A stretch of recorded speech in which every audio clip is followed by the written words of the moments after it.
नमस्कार, मैं रचना शर्मा चढ़ती कला टाइम टीवी देख रहे सभी दर्शकों का स्वागत करती हूं। आप देख रहे हैं हरियाणा के विशेष समाचार। हरियाणा के मुख्यमंत्री मनोहर लाल ने कहा है कि बिजली निगमों द्वारा किसानों पर कृषि यंत्र में बिजली चोरी पर लगाए जाने वाले जुर्माना सर्कुलर को वापस ले लिया गया है। उन्होंने कहा कि यह सर्कुलर HERC द्वारा की गई सिफारिश पर जारी किया गया था, लेकिन सरकार HERC के आदेश को मानने के लिए बाध्य नहीं है। मुख्यमंत्री मनोहर लाल ने कहा कि निगमों द्वारा जारी सर्कुलर से किसानों पर बहुत बड़ा जुर्माना तय हो रहा था। इस सर्कुलर में जुर्माने की राशि 6 लाख रुपए तक बना दी गई थी, जबकि इससे पहले किसी किसान का यदि कोई डिफॉल्ट मिलता था तो उस पर 2,000 रुपए से लेकर 20,000 रुपए तक जुर्माना लगता था। जैसे सरकार को इस सर्कुलर के बारे में जानकारी मिली तो हरियाणा सरकार ने यह निर्णय लिया कि किसानों के हित को पहल देते हुए इस सर्कुलर को लागू नहीं होने देंगे। इसके अलावा लगभग 6,000 करोड़ रुपए से अधिक की राशि सरकार द्वारा बिजली निगमों को कृषि क्षेत्र के फीडरों में सुधार के लिए दी जा रही है। उन्होंने कहा कि सरकार किसानों से 10 पैसे प्रति यूनिट ट्यूबवेल की बिजली का बिल ले रही है, लेकिन जुर्माना भारी मात्रा में लगाना ठीक नहीं होगा। मुख्यमंत्री ने किसानों को भी आह्वान किया कि वे बिजली चोरी ना करें। सरकार ने घरेलू व औद्योगिक बिजली के इंफ्रास्ट्रक्चर में सुधार किया है। इसके अलावा वर्ष 2014 में जो लाइन लॉस 34% था वह घटकर 11% हो गया है। इससे बिजली निगमों को बहुत बड़ा लाभ हुआ है। मुख्यमंत्री ने कहा कि प्रदेश के अति गरीब परिवारों के लिए जिनके बिजली के कनेक्शन कट गए हैं उनको बड़ी राहत प्रदान करते हुए अंत्योदय ऊर्जा सुरक्षा योजना की घोषणा की गई है। इस योजना के तहत अंत्योदय परिवार जिनकी सालाना आय 1 लाख रुपए से कम है और बिजली बिलों की बकाया राशि के कारण उनके बिजली के कनेक्शन कट चुके हैं, ऐसे परिवारों की बकाया राशि को माफ करके उन्हें बिजली के कनेक्शन तुरंत दिए जाएंगे। मुख्यमंत्री ने यह भी कहा कि हरियाणा देश का पहला ऐसा राज्य है जहां ग्रामीण क्षेत्र के अंदर 80% गांवों में 24 घंटे बिजली मिल रही है। वर्ष 2014 में 105 गांवों में बिजली आपूर्ति होती थी, लेकिन हमारे प्रयासों के फलस्वरूप आज 5,694 गांवों को 24 घंटे बिजली मिल रही है और इस वर्ष के अंत तक बाकी बचे गांवों में भी इंफ्रास्ट्रक्चर व अन्य कमियों को दूर करके 24 घंटे बिजली आपूर्ति के दायरे में लेकर आएंगे। मुख्यमंत्री ने कहा कि मेरा पानी मेरी विरासत योजना के तहत पानी बचाने की मुहिम चलाई जा रही है। सरकार ने इसे और गंभीरता से लेते हुए 5 मई को पानी बचाने की मुहिम में तेजी लाने के साधु संतों को भी संकल्प करवाया था और इस प्रकार पानी बचाने के लिए सरकार अथक प्रयास कर रही है। पिछले दिनों में एक सर्कुलर हमारे यहाँ पावर डिपार्टमेंट की ओर से निकल गया था, उत्तर हरियाणा दक्षिण हरियाणा की ओर से, और उसमें कोई अब सही विषय तो यह है कि पावर डिपार्टमेंट एक इंडिपेंडेंट डिपार्टमेंट है, इनकी कंपनीज भी अपने आप डील करते हैं और फिर HERC भी उसमें कुछ ना कुछ डायरेक्शन देते रहते हैं।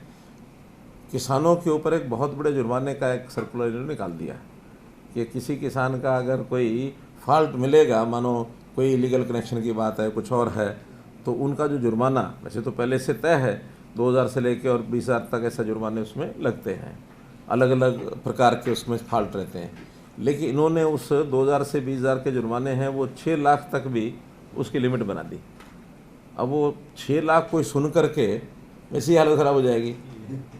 तो हमें भी जब पता लगा इस सर्कुलर का तो मैंने तुरंत नाराज़ भी हुआ मैं, और मैंने कहा इसको हम बिल्कुल लागू नहीं होने देंगे। HERC का अपना एक प्रकार हो सकता है काम करने का, लेकिन HERC के ऑर्डर को भी सरकार मानने के लिए बाध्य नहीं है, और विशेष तौर पर किसानों के लिए, क्योंकि किसानों की पावर की सब्सिडी ये सारी सरकार देती है। एक प्रकार से देखा जाए तो अगर वो कोई कनेक्शन मान लो इलीगल लग भी गया, मीटर नहीं भी लगा, तो उसका पैसा तो सरकार दे चुकी है। उसमें से अगर कोई लॉस होता है तो इतना ही होता है कि कोई एक 10 पैसे का पर यूनिट का जो बिल आना होता है वही नहीं आता है। तो 10 पैसे यानी पावर यूटिलिटीज़ के लिए या ये HERC का इतना बड़ा कंसर्न नहीं होना चाहिए। ये कंसर्न तो तब होगा कि जब पावर डिपार्टमेंट को पैसा उसका न मिलता हो। वो तो जितनी AP को सप्लाई होती है उस सप्लाई के हिसाब से ही पूरा पैसा, अभी भी लगभग 6,000 करोड़ रुपए से ऊपर जो AP फीडर्स को सप्लाई होता है वो पैसा सरकार की ओर से यूटिलिटीज़ को दिया जाता है। अगर उसमें कहीं कोई कनेक्शन किसी ने लगा भी लिया तो बहुत बड़ी मात्रा उसमें कोई पैसे का लॉस यूटिलिटीज़ को नहीं होता। सरकार ज़रूर इस बात की चिंता करेगी कि हाँ ये सिस्टम नहीं होना चाहिए। मैं किसानों से अपील करता हूँ कि भले पैसा कम भी देना है तो भी दे देना चाहिए, उसमें चोरी करने का कोई अर्थ नहीं है। अलग से उसके कनेक्शन कुंडी कनेक्शन लगाने की आवश्यकता नहीं है। हमने डोमेस्टिक हो या और जो बाकी इंडस्ट्रियल अथवा कमर्शियल जितने भी कनेक्शंस हैं उन सब में बहुत सुधार किया है। जहाँ ग्रामीण क्षेत्र के अंदर चोरी बहुत होती थी, लाइन लॉसेस जो 2014 में, यानी उस समय का आंकड़ा 34% समथिंग था और जो अब सुधर करके 11% समथिंग हो गया है मार्च 2023 में, यानी एकदम 1/3 उस पर लेकर के आए हैं। और इसका बहुत बड़ा एक लाभ ये पावर यूटिलिटीज़ को हुआ है, जिसके कारण से हमारी चारों ही कंपनीज वो प्रॉफिट में आई हैं। और अब 2 कंपनीज यूटिलिटीज़ की जिसका कंपटीशन सारे देश भर में होता है, उत्तर हरियाणा दक्षिण हरियाणा, दोनों ही A+ में आ गई हैं। A+ यानी सर्वश्रेष्ठ कंपनीज का जो रैंकिंग होती है वो A+ होती है। गुजरात सबसे अव्वल प्रदेश इसमें माना जाता था, गुजरात भी A+ में है, हम भी A+ में हैं। तो इसलिए पावर सेक्टर के अंदर हमारे बहुत से सुधार हुए हैं, इंफ्रास्ट्रक्चर में बहुत बड़े काम किए हैं। हमने ट्यूबवेल कनेक्शन भी 14 से लेकर के जब से हमने सत्ता संभाली 8 साढ़े 8 साल, लगभग 61,500 ये नए ट्यूबवेल कनेक्शन ये हमने दिए हैं। और जिन्होंने अप्लाई किया हुआ था कनेक्शन के लिए, जब ये सोलर की स्कीम आई है तो कुसुम ऑफलाइन सेलर, लेकिन अगर ये कुसुम ऑफलाइन सोलर ना होता तो फिर उनको भी बिजली के कनेक्शन हमको देने पड़ते। तो देखा जाए तो 1 लाख से ऊपर कनेक्शन ये किसानों के हुए, जिसमें 50,000 कुसुम के और 61,200 सीधे सीधे पावर के कनेक्शन हैं। तो एक बहुत बड़ी राहत ये किसानों को हमने इन 8 सालों में दी है।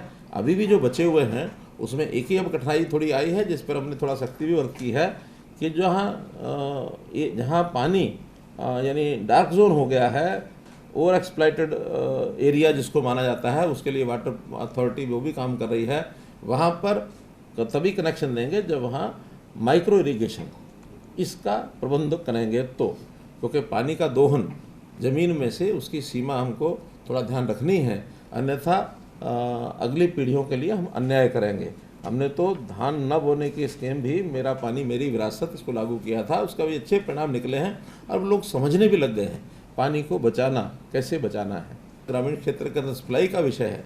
Haryana is the first state now कि ग्रामीण क्षेत्र के अंदर जहाँ मोर देन 80% गाँव में और 24 घंटे बिजली जा रही है।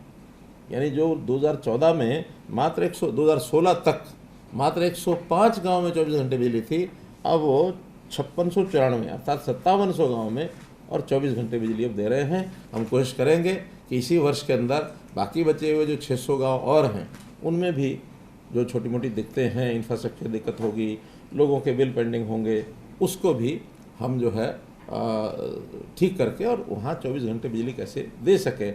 आज बिजली जो है जैसे बाकी नेसेसिटीज़ हो गई है जीवन की, एसेंशियल कम्युनिटी की तरह, ऐसे बिजली भी एक ज़रूरी चीज़ हो गई है अपने जीवन को ठीक बढ़िया चलाने के लिए।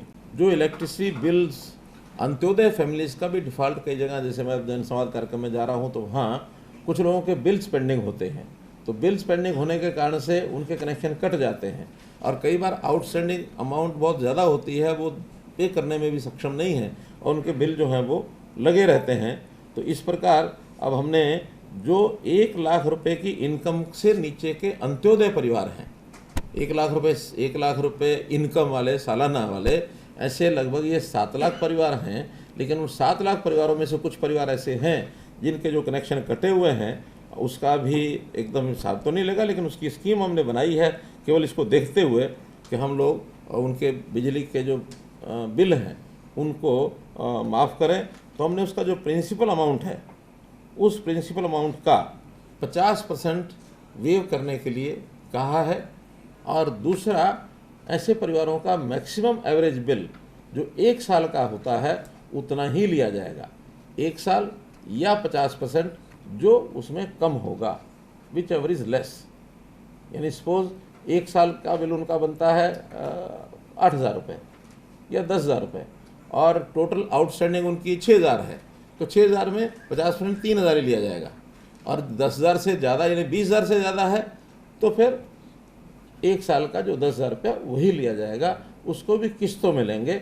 अगले जो बिल हैं उसके अगर बाई मंथली है तो 6 किस्तों में लेंगे, मंथली है तो 12 किस्तों में लेंगे। 1 साल में पिछला बिल और अगला बिल, कनेक्शन उसका तुरंत जोड़ा जाएगा। तो ये थे हरियाणा के विशेष समाचार, और नए समाचारों के साथ फिर से हाजिर होंगे। तब तक के लिए देखते रहिए चढ़ती कला टाइम टीवी, और अब मुझे दीजिए इजाजत। धन्यवाद।